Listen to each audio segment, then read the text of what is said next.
ಎಡಗೈ ಮೇಲೆ ಮಾಡಿ ತಲೆದ ತಗೊಂಡು ಹಣೆದ ತಗೊಂಡು ಕಣ್ಣದ ತಗೊಂಡು ಮೂಗದ ತಗೊಂಡು ಬಾಯದ ತಗೊಂಡು ಹಣೆದ ತಗೊಂಡು ಕೆನೆಯ ತಗೊಂಡು ಹಣೆಯ ತಗೊಂಡು ಮೂಗದ ತಗೊಂಡು ಎಲ್ಲ ನಿಮ್ಮ ಕೆನೆ ಹುಟ್ಟಿ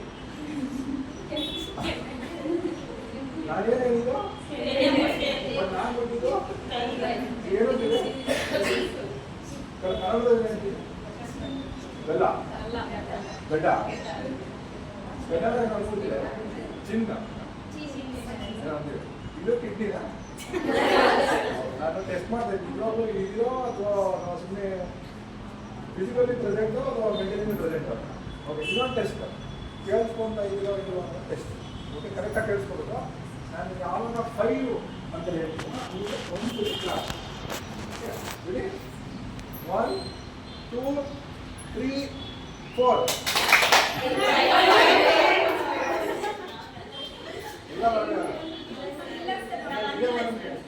ಮೇಡಮ್ ಹೇಳಿ ಮಂಡ್ಯಕ್ಕೆ ಹೋಗಿದ್ದೆ ಎಲ್ಲರೂ ಹೀಗೆ ಎಲ್ಲರೂ ನಾವು ಕರೆಕ್ಟಾಗಿ ಮಾಡ್ತಾ ಏನಿಲ್ಲ ಅದೇನಾಗೋದು ನಮ್ಮ ಮನಸ್ಸಿಗೆ ನಾವು ಏನು ನೋಡ್ತೀವೋ ಅಫೆಕ್ಟ್ ಆಗುತ್ತೆ ಕೇಳಿದ್ರು ಆಮೇಲೆ ಯಾರೋ ಬೈತಾ ಇದ್ರೆ ಓಕೆ ಈ ಗಂಡಂದ್ರು ಬೈತಾ ಇದ್ರೆ ಫಸ್ಟು ಅವ್ರ ಮುಖ ನಾವು ಏನು ಗಂಡನ ಚೆಕ್ ಮಾಡ್ಕೊಂಡು ಅವ್ರು ಏನು ಬೈತಾ ಇದ್ರು ಆಮೇಲೆ ತಿಳಿಸ್ತು ಫಸ್ಟು ಅವ್ರ ಮುಖ ಮಾವನೆಲ್ಲ ಹಾವ ಅಲ್ವಾ ನಾವು ಇವಾಗ ಕರೆಕ್ಟ್ ಇನ್ನೊಂದು ಸರಿ ಮಾಡ್ತೀವಿ ರೆಡಿ 5 ಅಂದಾಗ ಒಂದ್ಸತಿ ರೆಡಿ ಹೆಂಗಸರು ತುಂಬ ಚೂರ್ಕಾಗಿ ಅಂತ ಹೇಳಿದ್ದೀನಿ 1 2 3 4 ರೈಟ್ ಮದುವಾಗಿಲ್ಲ ನಿಮ್ಮ ಅಪ್ಪ ಫೋನ್ ನಂಬರ್ ಕೊಡಿ ಹೇಳ್ತೀನಿ ನಿಮ್ಮ ಅಪ್ಪ ಮದುವೆ ಮಾಡ್ಕೊಂಡು ವೈಫ್ ಅಂದ ತಕ್ಷಣ ಸ್ಟಾರ್ಟ್ ಮಾಡ್ತೀವಿ ಇವರೆಲ್ಲ ಕೆಲಸ ಸ್ಟಾರ್ಟ್ ಮಾಡಿ ಸೊ ಮದುವೆ ಆಗಿದೆ ಇವಾಗ ಕರೆಕ್ಟಾಗಿ ಮಾಡಿ ಎಷ್ಟು ಸುಮಾರು ಒಂದು 30 ಜನ ಇದ್ದೀರಾ 29 ಪ್ಲಸ್ ನಾನು 30 ಜನ ಸೇರಿ ಒಂದೇ ಸೌಂಡ್ ಟೀಮ್ ವರ್ಕ್ ಅಂತ ಕರೆಕ್ಟಾಗಿ ಕರೆಕ್ಟಾಗಿ ಇವಾಗ ಮೋಸ ಮಾಡಲ್ಲ 1 2 3 4 5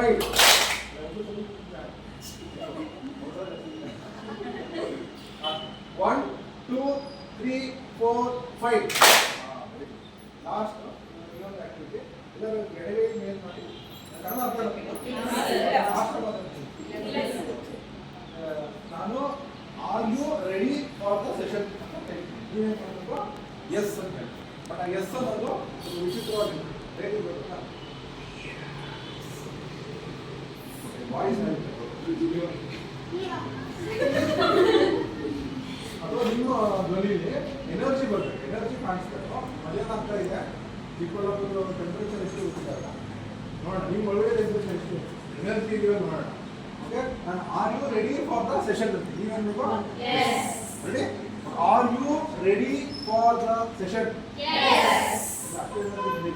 ಸ್ವಲ್ಪ ಬರಬೇಕು okay are you ready for the session I am also ready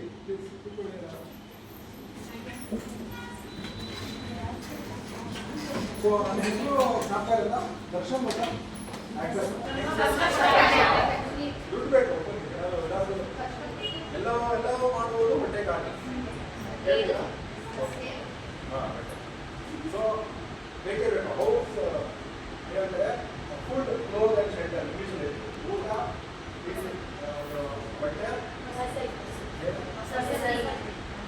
ಮನೆ ಕನ್ನಡ ಏನಾಗ್ತಿದೆ ಬೆಂಗಳೂರು ಇದ್ದಿದ್ದು ಕನ್ನಡ ಶುದ್ಧ ಕನ್ನಡ ಬರಲ್ಲ ಸೊ ಫಸ್ಟ್ ಎಫರ್ಟ್ ಬೇಕು ನಾನು ಇವಾಗ ಒಂದು ಟ್ರಯಾಂಗಲ್ ಹೇಳ್ತೀನಿ ಆ ಟ್ರಯಾಂಗಲ್ ಅಂದ್ರೆ ಗೊತ್ತಾ ತ್ರಿಕೋಣದಲ್ಲಿ ಎಷ್ಟು ಬರುತ್ತೆ ಸೈಡ್ಸು ಸೊ ಈ ರಿಸರ್ಚ್ ಏನು ಹೇಳುತ್ತೆ ಅಂದರೆ 3 ಕಂಬಗಳಿದೆ ಅಥವಾ 3 ಸೈಡ್ ಅಥವಾ 3 ಅಂಶ ಸಕ್ಸಸ್ ಆಗಬೇಕು ಅಂದರೆ ಇದು ಬೇಕೇ ಬೇಕು ಅದೇನು ಬಾಯಲ್ಲಿ ನಾನು ಕೇಳಕ್ಕೆ ಟ್ರೈ ಮಾಡ್ಕೊಂಡು ಹೋಗಿ ಇವರು ಮೇಡಮ್ ದುಡ್ಡು ಹೇಳ್ತು effort effort okay hard work okay ಇನ್ನೇನಾದ್ರು ಇಷ್ಟೇನಾ ಹಾರ್ಡ್ ವರ್ಕ್ ಇದು ನಾನು ಬರಿತಾ ಹೋಗ್ತೀನಿ ನೀವು ಹೇಳ್ತಾ ಹೋಗ್ತೀನಿ ನಾನು ಟ್ರಯಾಂಗಲ್ ಮಾಡಿಸ್ಬೇಕು ಓಕೆ ಹಾರ್ಡ್ ವರ್ಕ್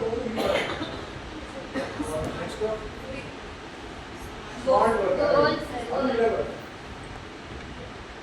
ನಾನು 3 ಬಕೆಟ್ ಅನ್ಕೊಳ್ಳಿ ಬಕೆಟ್ ಬಕೆಟ್ ಹಿಡಿಯೋದು ಆ ಬಕೆಟ್ಟು ಇದೆ, ಅದು 3 ಸೈಡ್. ಆ ವರ್ಡ್ನ ನಾನು ಎಕ್ಸ್ಪೆಕ್ಟ್ ಮಾಡ್ತಾ ಇದ್ದೀನಿ ಏನು ಅಂತ. ನೀವು ಟ್ರೈ ಮಾಡ್ತಾ ಇದ್ದೀವಿ ಆ ವರ್ಡ್ ಬಂದ ತಕ್ಷಣ ಇದೇ ವರ್ಡ್ ಅಂತ ಹೇಳಿ. Okay, hard work smart work ಆ ವರ್ಡ್ಗೆ ತುಂಬ ಹತ್ತಿರ ಇದೆ. ಟ್ರೈ ಮಾಡ್ತೀನಿ ಹೇಳಿ. ಗೋಲ್ ಗೋಲ್ ಆ ವರ್ಡ್ ಇದು ಆ ಏನು ಆ ವರ್ಡ್ ಅಂತ ನೋಡೋಣ. ಓಕೆ, ಹೇಳ್ತಾ ಹೋಗಿ. ಗುರಿ ಇದೆ, ಮುಂದೆ ಗುರಿ ಇರಬೇಕು, ಮುಂದೆ Raghavendra Rajkumar game picture. Okay, ಅಷ್ಟೇನಾ? ಗುರಿ ಇರಬೇಕು, ಹಾರ್ಡ್ ವರ್ಕ್ ಇದ್ರೆ ಆಯ್ತು.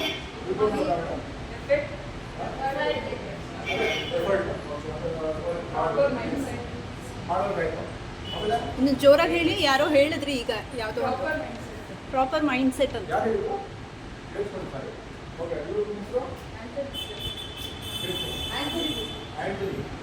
ಆಂಟನಿ ಹೋಗಿ ಜೋರ್ ಚಪ್ಪಾಳೆ ಎಲ್ಲರೂ.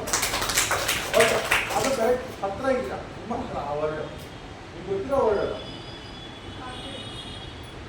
ಕಾನ್ಫಿಡೆನ್ಸು ಅದೇ ಬರುತ್ತೆ, ಮೈಂಡ್ ಸೆಟ್ ಕಾನ್ಫಿಡೆನ್ಸ್ ಎಲ್ಲ ಅದೇ ವರ್ಡ್. ಏನಿಲ್ಲ ಸ್ಟಾರ್ಟ್ ಆಗುತ್ತೆ. ಬರುತ್ತೆ ನೀವು ಹೋಗ್ಬಿಟ್ಟು ಅಚೀವ್ಮೆಂಟು ಲಾಸ್ಟ್.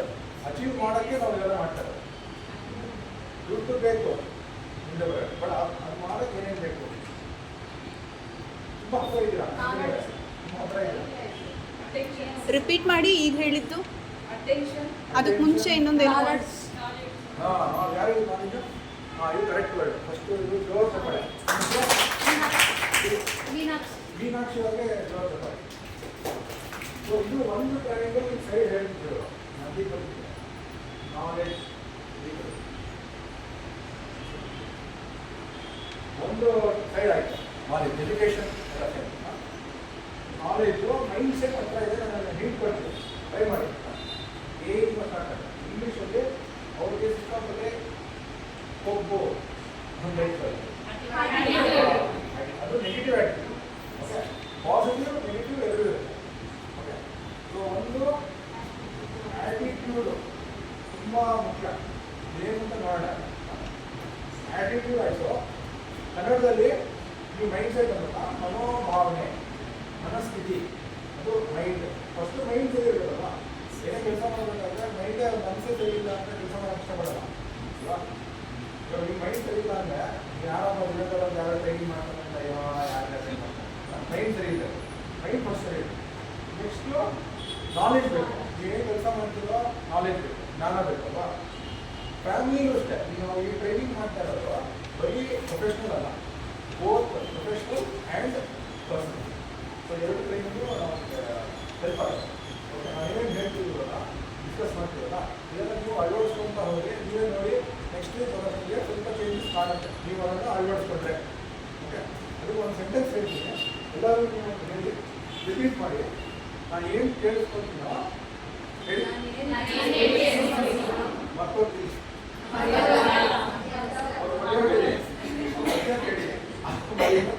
ಮರಿಯಲ್ಲ ಮಾಡಿ ಲೆಟರ್ ಕೊಡೋದು. ನಾನು ಏನು ಕೇಳಿಸ್ಕೊಂತೀನೋ ಸಾಮಾನ್ಯವಾಗಿ ಮರ್ತೋಗ್ತೀನಿ. ಚಿಕ್ಕಬಳ್ಳಾಪುರ ಬಟ್ ಇವಾಗ ಹೇಳಿ ಹೇಳ್ಬೇಕು, ಜೊತೆ ಹೇಳಿ, ಯಾಕೆ ಹೇಳ್ತೀನಿ. ನೆಕ್ಸ್ಟು ನಾನು ಯಾವಾಗ ನೋಡ್ತೀನೋ ಜ್ಞಾಪಕ ಬರುತ್ತೆ. ಏನು ಅಂತ ನೀವು ಅನ್ಕೊಂತಾರೆ, ಏನು ಜ್ಞಾಪಕ ಬರುತ್ತೆ ಅಂತ ಹೇಳ್ತೀನಿ. ಫಾರ್ ಎಕ್ಸಾಂಪಲ್ ಏನೋ ಸ್ವಲ್ಪ ಏನೋ ಒಂದು ಹೇಳ್ಕೊಡ್ತೀವಲ್ಲ, 1 hour ಇವಾಗ ಏನೋ ಡಿಸ್ಕಸ್ ಮಾಡ್ತೀವಿ. ನೆಕ್ಸ್ಟ್ ವೀಕ್ ಬರೋಷ್ಟೊತ್ತಿಗೆ ಕೇಳಿದ್ರೆ ಏನು ಕೇಳಿಸ್ಕೊಂಡು ಮಕ್ಕಳು ಮಣ್ಣಿಗಾಗಿರ್ತಲ್ಲ ಗ್ಯಾಪ್. ಬಟ್ ಈ ಟ್ರಯಾಂಗಲ್ ನೋಡ್ತೀರಲ್ಲ, ನೋಡೋದನ್ನ ನೆಕ್ ಬರುತ್ತೆ, ಅದನ್ನ ಹೇಳ್ತಾರೆ. ನೆಕ್ಸ್ಟು ಮೂರನೇದು ತುಂಬ ಇಂಪಾರ್ಟೆಂಟ್, ಇದೇ ನಾವು ಮಿಸ್ ಮಾಡಲ್ಲ. ಯಾವಾಗ ನಾವು ಅಳವಡಿಸ್ಕೊಳ್ತೀವೋ ಹೇಳಿ, ಅದು ಅರ್ಥ ಆಗುತ್ತೆ. ನಿಮ್ಮ ಅರ್ಥ ಹೇಳ್ತೀವಿ. ಏನು ಅಳವಡಿಸ್ಬೇಕು, ನಾವು ಏನು ಕೇಳ್ತೀವೋ ಅದನ್ನು ಅಳವಡಿಸ್ಕೊಳ್ಳೋದು ಅರ್ಥ ಆಗಲ್ಲ. ನಾಲೆಜ್ ಇರಲಿ, ಸ್ಕಿಲ್ ಇರಲಿ, ಯಾವಾಗ ಗೊತ್ತಾಗುತ್ತೆ ಅದನ್ನು ಪ್ರಾಕ್ಟೀಸ್ ಮಾಡಿ. ತುಂಬ ಇಂಪಾರ್ಟೆಂಟ್ ಪ್ರಾಕ್ಟಿಕಲ್. ಏನಾಗಿದೆ ನಮ್ಮ ಭಾರತೀಯ ಬರೀ ಎಕ್ಸಾಮ್ಸ್ ಅಂತ ಥಿಯರಿ ಜಾಸ್ತಿ, ಪ್ರಾಕ್ಟಿಕಲ್ಸ್ ತುಂಬ ಕಡಿಮೆ. ಕೆಲವರು ಯಾರು ಚೆನ್ನಾಗಿ ಪ್ರಾಕ್ಟಿಕಲ್ ಆಗಿರ್ತಾರೋ ಅವ್ರಿಗೆ ಒಳ್ಳೆ ಹುದ್ದೆ ಬರೋಲ್ಲ. ಹೌದಾ? ಇವಾಗ ಹೋಗೋದಿಲ್ಲ, ನೀವು ಯಾವುದೇ ಕೆಲಸ ನೋಡಿ, ಯಾವ ರೀತಿ ಮಾತಾಡ್ತೀರಾ, ಯಾವ ಕಸ್ಟಮರ್ಗೆ ಹೇಗೆ ಮಾತಾಡ್ತೀರಾ, ಸೇಲ್ಸ್ಗೆ ಹೇಗೆ ಹೆಲ್ಪ್ ಮಾಡ್ತೀರಾ, ಎಲ್ಲ ಸ್ಕಿಲ್ ಹೌದಲ್ಲ. ಸೊ ಎಲ್ಲ ನೀವು ಒಂದು ಸ್ವಲ್ಪ ಹೋಗ್ತೀರಾ. ಸೊ ಅದನ್ನ ಅದೇ ಏನು ಮಾಡಿ ನಾಪ್ಯಾಕ್ ಒಳಗೆ ಟ್ರಯಾಂಗಲ್ ಗರ್ಡಲ್ ಸೈಜ್ ಮಾಡಬೇಕು. ಸ್ಟ್ರೈಟರ್ ಬರೋಲ್ಲ, ಈಗ ಟ್ರಯಾಂಗಲ್ ಬರೋಲ್ಲ, ಹೀಗಲ್ಲ, ಹೀಗೆ ಬೇಸು, ಇದು ಬೇಸ್. ಬೇಸ್ ಅಂದರೆ ಮಾಯ. ಏನು ಬರುತ್ತಲ್ಲ ಆ್ಯಟಿಟ್ಯೂಡ್, ಇದು ನಾಲೆಜ್. ಇನ್ನೊಂದು ಟ್ರಯಾಂಗಲ್ ಮಿಸ್ ಆಗಿದೆ, ಏನಂತ ನೋಡಬೇಕು. ನೀವು ಹೇಳ್ಬೇಕು. ನಾನು ಆ್ಯಕ್ಚುಲಿ ಆ ವರ್ಡ್ಸ್ನ ತುಂಬ ಸತಿ ಹೇಳಿದ್ವಿ. ಈಗ ಹೇಳಿ, ಈಗ ತಾನು ಹೇಳಿ. ಪೇಷನ್ಸ್ ಇಲ್ಲೇ ಬರುತ್ತೆ ಮನೋಭಾವ. ನಮ್ಮದು ಮನಸ್ಥಿತಿ ಚೆನ್ನಾಗಿದ್ದರೆ ಪೇಷನ್ಸ್ ಇದೆ ಅಲ್ವಾ? ಟ್ರೈ ಮಾಡಿ. ನೆನಪ ಅದು ಅಳವಡಿಸ್ಕೊಳ್ಳೋ ಅಪ್ಲಿಕೇಶನ್. ನೆನಪದು ಅದು ಸ್ಕಿಲ್ ಅದು. ಓಕೆ, ಮತ್ತೆ ಹೇಳ್ತೀನಿ ಅವಾಗ. ಈಗ ತಾನು ಹೇಳಿದೆ ಸ್ಕಿಲ್ ಹೇಳಿದ ಕೌಶಲ. ಏನೇ ಮಾಡಬೇಕಾದ್ರೆ ಒಂದು ಕೌಶಲ್ಯ ಇರಬೇಕು. ಅದು ಕರೆಕ್ಟ್ ಅಲ್ಲ. ನೀವು ಏನೇ ಕೆಲಸ ಮಾಡಿ ಅದು ಹೇಗೆ ಯಾವ ರೀತಿ ಮಾಡಿದ್ದೀವಿ ತುಂಬ ಇಂಪಾರ್ಟೆಂಟ್. ಕರೆಕ್ಟಾಗಿ ಮಾಡೋಕ್ಕೆ ಗೊತ್ತಿದ್ದರೆ ಕೆಲಸ ಚೆನ್ನಾಗಿ ಬರುತ್ತೆ. ನೀವು ಯಾವುದೇ ಒಂದು ಬಿಸ್ನೆಸ್ ತಗೊಂಡ್ರೆ ಟೀಮ್ ಮಾಡೋ ಬಿಸ್ನೆಸ್, ಸಿಂಪಲ್ ಟೀಮ್ ಮಾಡ್ತಾರಲ್ಲ, ಕೆಲವರು ಟೀಮ್ ತುಂಬ ಚೆನ್ನಾಗಿ ಮಾಡ್ತಾರೆ. ಕೆಲವರು ಟೀಮ್ ಮಾಡೋದು ಒಂದೇ, ವಿಧಾನಗಳು ಒಂದೇ, ಬಟ್ ಮಾಡೋ ರೀತಿ ಕೆಲವರು ಚೆನ್ನಾಗಿ ಮಾಡ್ತಾರೆ. ಯಾಕೆ? ಅವ್ರಿಗೆ ಸ್ಕಿಲ್ ಇರುತ್ತೆ. ಕೆಲವರು ಚೆನ್ನಾಗಿ ಮಾತಾಡ್ತಾರೆ, ಅದು ಕಮ್ಯುನಿಕೇಷನ್ ಸ್ಕಿಲ್. ಇಂಟರ್ವ್ಯೂ ಹೋದರೆ ಇಂಟರ್ವ್ಯೂ ಸ್ಕಿಲ್. ಎಲ್ಲರೂ ಕೇಳ್ತಾರೆ, ಬರೆಯೋದು ಇಮೇಲ್ ಬರೆಯೋದು ಅದು ಒಂದು ಸ್ಕಿಲ್. ಕಂಪ್ಯೂಟರ್ ಕಲ್ತ್ಕೊಳ್ಳೋದು ಅದು ಒಂದು ಸ್ಕಿಲ್. ಕಸ್ಟಮರ್ ಸರ್ವಿಸ್ ಅದು ಒಂದು ಸ್ಕಿಲ್. ನೋಡಿ, ಎಲ್ಲ ಸ್ಕಿಲ್ ಇದೆ. ಎಲ್ಲ ಸ್ಕಿಲ್ಸ್ ಬೇಕು, ನಾಲೆಜ್ ಬೇಕು. ಈ ಎರಡು ಬರೋ ಮುಂಚೆ ಫಸ್ಟು ನಮ್ಮ ಮನಸ್ಥಿತಿ ಸರಿ. ಮತ್ತೆ ಇದು ಬರ್ತದೆ ತುಂಬ ಇಂಪಾರ್ಟೆಂಟ್ ಇಲ್ಲ. ಇದನ್ನು ನಾವು ನೆಕ್ಸ್ಟ್ ವೀಕ್ ಎಲ್ಲ ಡೀಟೇಲ್ ಆಗಿ ಫಿಲ್ ಮಾಡ್ತೀವಿ. ಇವತ್ತು ಬರೀ ಬೇಸ್ ಹೇಳಿ. ಆ್ಯಟಿಟ್ಯೂಡ್, ನಾಲೆಜ್, ಸ್ಕಿಲ್ ಎಲ್ಲ ಹೇಳಿ. ಕನ್ನಡ ಹೇಳಬೇಕು ಅಂದರೆ ಮನೋಭಾವನೆ ಹೇಳಿ. ಮನೋಭಾವನೆ, ಜ್ಞಾನ, ಆಮೇಲೆ ಮಾಹಿತಿ ಬರುತ್ತೆ. ಮಾಹಿತಿ ಬಂದರೆ ಅದು ಬೇಕು ಅನ್ನೋದು ಅಪ್ಲಿಕೇಶನ್. ಅಪ್ಲಿಕೇಶನ್ ಯಾರು ಹೇಳ್ತಾರೆ? ನೀವು ಅಪ್ಲಿಕೇಶನ್ ಮಾಡೋದಕ್ಕೆ ಸ್ಕಿಲ್ ಬೇಕು ಹೌದಲ್ಲ. ಫಸ್ಟು ಥಿಯರಿ ಕಲ್ತ್ಕೊತೀರಾ, ಯಾವ ಕಲ್ತ್ಕೊತೀರಾ, ಟೈಮಿಂಗ್ ಅದು ನಾಲೆಜ್. ಮಾಡ್ತಾ ಮಾಡ್ತಾ ಮಾಡ್ತಾ ಇಂಪ್ರೂವ್ ಕಮ್ಯುನಿಕೇಶನ್. ಓಕೆ, ಸಿಂಪಲ್ ಇದೆಲ್ಲ very important. Attitude, knowledge, skills. ಇವಾಗ ನೀವು ಇದನ್ನು ತೊಗೊಂಡು ಹೇಗೆ ಕೆಲಸಕ್ಕೆ ಹೆಲ್ಪ್ ಆಗುತ್ತೆ, ಈ ಪರ್ಸನಲ್ ಲೈಫಲ್ಲಿ ಹೇಗೆ ಹೆಲ್ಪ್ ಆಗುತ್ತೆ ಇದನ್ನು ನೋಡೋಣ. ಇಲ್ಲಿವರೆಗೂ ಅರ್ಥ ಆಯ್ತಾ? ಇವಾಗ ಏನು ಅಂತ ನೋಡೋಣ. ಏನು ಆ್ಯಟಿಟ್ಯೂಡ್ ಅಂದರೆ ಏನೋ, ನಾಲೆಜ್ ಅಂದರೆ ಏನೋ, ಸ್ಕಿಲ್ ಅಂದರೆ ಏನೋ ನೋಡೋಣ. ಸೊ ಫಸ್ಟ್ ನಾನು ಏನು ಮಾಡ್ತೀನಿ, ಇವಾಗ ಆ್ಯಕ್ಟಿವಿಟಿ ಮಾಡೋಣ ಅನ್ಕೊಳ್ತೀನಿ. ಓಕೆ, ಫಸ್ಟ್ ಮಾಡೋ ಮುಂಚೆ ನೀವು ಲಿಸ್ನಿಂಗ್ ಸ್ಕಿಲ್ಸ್ ಅಂತ ಹೇಳಿದ್ರೆ ಲಿಸ್ನಿಂಗ್ ಅದು ಅವ್ರು ಮಾಡ್ತಲ್ಲ ಕೈ ಮಾಡೋದ. ಅದು ಯಾಕೆ ಮಾಡ್ತಿದ್ರು? ಕೇಳಿಸ್ಕೊಂಡು ರೈತರು. ಓಕೆ, ಕೇಳಿಸ್ಕೊಳ್ಳೋದು ಎಷ್ಟು ಇಂಪಾರ್ಟೆಂಟ್ ಅಂತ ಈಗ ಯಾಕೆ ಹೇಳಿ? ಇಲ್ಲ, ಕೇಳಿಸ್ಕೊಳ್ಳೋದೆಲ್ಲ ಕೇಳಿಸ್ಕೊಳ್ತೀವಲ್ಲ, ಅದನ್ನು ಯಾಕಷ್ಟು ಇಂಪಾರ್ಟೆನ್ಸ್ ಆಗುತ್ತೆ?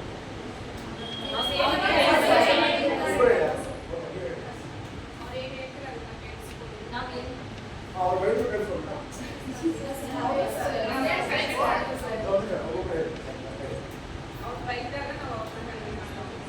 ಓಕೆ, ಅವ್ರು ಬೈದಾಗ ಗೊತ್ತಾಗೋದು ಏನಾಗಿದೆ ಅವ್ರಿಗೆ.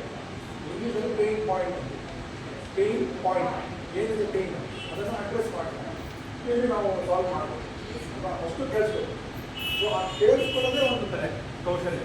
ಅದು ಹೇಗೆ ಅನ್ನೋದನ್ನ ಒಂದು ಸಿಂಪಲ್ ಆ್ಯಕ್ಟಿವಿಟಿಗಳು ಮಾಡ್ತೀವಿ. ನೀವು ಕೇಳಿಸ್ಕೊಳ್ಳಿ ಏನು ಮಾಡ್ತಿದ್ರೆ, ಯಾರೋ ಒಬ್ಬರು ನನ್ನ ಜೊತೆ ಇಲ್ಲಿ ಬನ್ನಿ, ನಾನು ಅವ್ರಿಗೆ ಒಂದು ವಾಕ್ಯ ಕೊಡ್ತೀನಿ.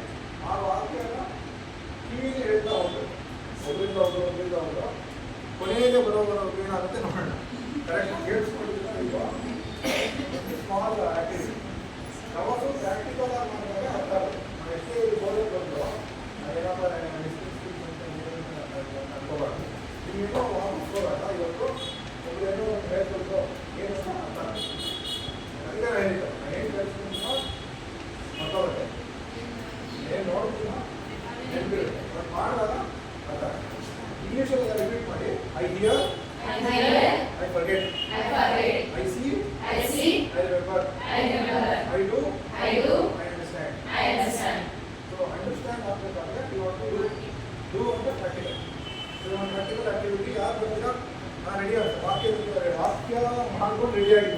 ಯಾರು ಬರ್ತೀರಾ ನೋಡಿ ಬನ್ನಿ ಅವ್ರು ಕೇಳಿಸ್ಕೊಬೋದು. ಸರ್ ಇದಕ್ಕೆ ಕಂಡೀಷನ್ಸ್ ಏನೂ ಇಲ್ವಾ? ಕಂಡೀಷನ್ಸ್ ನಾನು ಹೇಳ್ತೀನಿ ಅಂದರೆ ಅವ್ರು ಬಂದಮೇಲೆ ಒಂದೇ ಸತಿ ಹೇಳ್ಬೇಕು. ಹಾಂ ಕೇಳಿಸ್ಕೊಂಡ್ರಾ ಕಂಡೀಷನ್? ನಾವು ಇಂಗ್ಲೀಷಲ್ಲಿ ಚೈನೀಸ್ ವಿಸ್ಪರ್ ಅಂತ ಹೇಳ್ತೀರಾ ವರ್ಡ್? ಚೈನೀಸ್ ಎಲ್ಲ ಏನಿಲ್ಲ ಅಂದರೆ ನಾನು ಚೈನಾ ಎಲ್ಲ ಹೇಳಲ್ಲ, ಇಂಡಿಯಾನೇ ಹೇಳೋದು. ಬಟ್ ಅದು ಹೆಸರು ಹಾಕಿದೆ.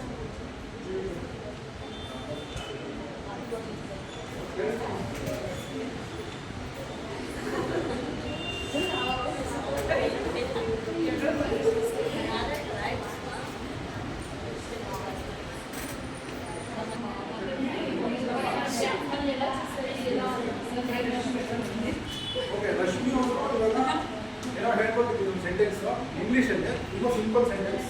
ಅದನ್ನು ಅವ್ರಿಗೆ ಫಸ್ಟ್ ಕಿವಿ ಹೇಳ್ಬೇಕು. ನಿಮ್ಮ ಹೆಸರು ಸುಮನ? ಸುಮತಿ. ನಿಮ್ಮ ಹೆಸರು? ಸುಮತಿಯಿಂದ ಹಿಡಿದು ಹೋಗಿ ಅದರ ಒಂದೇ ರೂಲ್ಸ್ ವಿಧಾನ ಅಂತ ಹೇಳಿದ್ರೆ ರೂಲ್ಸ್ ಏನಂದರೆ ಒಂದೇ ಸತಿ ಹೇಳ್ಬೇಕು. ಅರ್ಥ ಆಗತ್ತೋ ಇಲ್ವೋ ಹೇಗೆ ಗ್ರಹಿಸ್ತೀರಾ?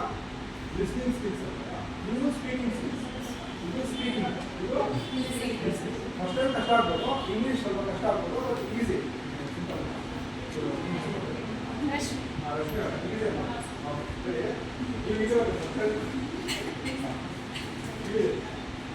ಒಂದೇ ಸತಿ ಬೇಗ ಹೋಗ್ಬೇಕು, ಟೈಮ್ ಕಡಿಮೆ.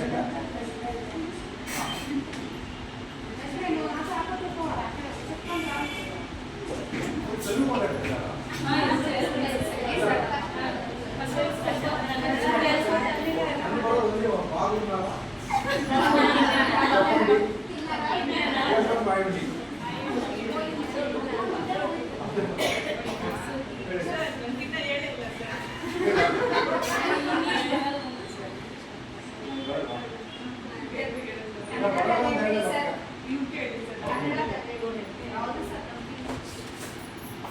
ಯಾರು ಇಂಗ್ಲೀಷ್ ಬರ್ತಾವ್ರು ಬಂದರೆ ಟೈಮ್ ಕಡಿಮೆ ಇದೆ, ಬೇಗ ಮಾಡಿ.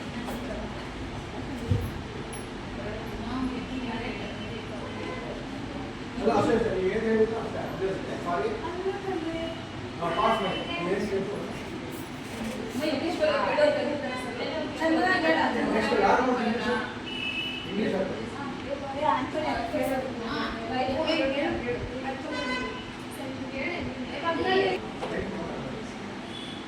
ಓಕೆ ಸ್ಟಾಪ್ ಮಾಡಿ. ನಿಮ್ಮ ಹೆಸರು? ಚಂದನ. ಚಂದನ ಅವರೇ, ನೀವು ಏನು ಕೇಳಿಸ್ತು ಹೇಳಿ.